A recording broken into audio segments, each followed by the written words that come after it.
മര്യാദക്ക് ആ കോളേജിലൊക്കെ പഠിക്കുമ്പോ ആരെങ്കിലും പ്രേമിച്ചാ പോരായിരുന്നു. ആഗ്രഹമില്ലാഞ്ഞിട്ടല്ല, നമ്മളെയൊക്കെ ആരെങ്കിലും പ്രേമിക്കണ്ടേ. എന്താ കാണാൻ അത്ര മോശമാണ്? ഒരു മെന ഉണ്ടായില്ലല്ല. ഇപ്പൊ ഈ ജോലിയൊക്കെ കിട്ടിയപ്പോഴല്ലേ ഒരുവിധം വെട്ടം വെച്ചത്. ശരിയാണ്, അന്ന് സോഡാ കുപ്പി പോലെ അന്ന് എനിക്കൊരു ആത്മവിശ്വാസം ഒന്നും ഉണ്ടായില്ലേ, അല്ലെങ്കിൽ ആ മണ്ടുവിനെ പ്രേമിച്ചാനെ. എന്റെ വീടിന്റെ മുമ്പിൽ കൂടിയല്ലേ മണ്ടുവും ഷീജയൊക്കെ ട്യൂഷന് പോയിക്കൊണ്ടിരുന്നത്. അപ്പൊ ഒരു ആഗ്രഹം ഉണ്ടായിരുന്നു, പറയാൻ ധൈര്യം കിട്ടിയില്ല. കൊള്ളാല. അന്നത് പറഞ്ഞെങ്കിൽ ഇപ്പൊ ഇവിടെ വരണ്ടായിരുന്നു. ഗ്യാസിന്റെ ഗുളിക വീട്ടിലിരുന്ന് എഴുതി തന്നാ പോരായിരുന്നു. ചെല്ലി ചെല്ലി ഈ മരുന്ന് മേടിച്ച് കഴിക്കട്ടാ. അപ്പൊ ഇത് ഈ മുകളിൽ എഴുതിയാണ് വെറും വയറ്റിലെ കഴിക്കണമല്ലേ.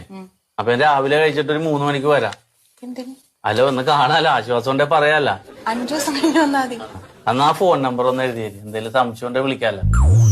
ഇപ്പൊ ഇതിലുള്ള ഫോൺ നമ്പറിൽ വിളിച്ചാ മതി. എഴുതിക്കോ.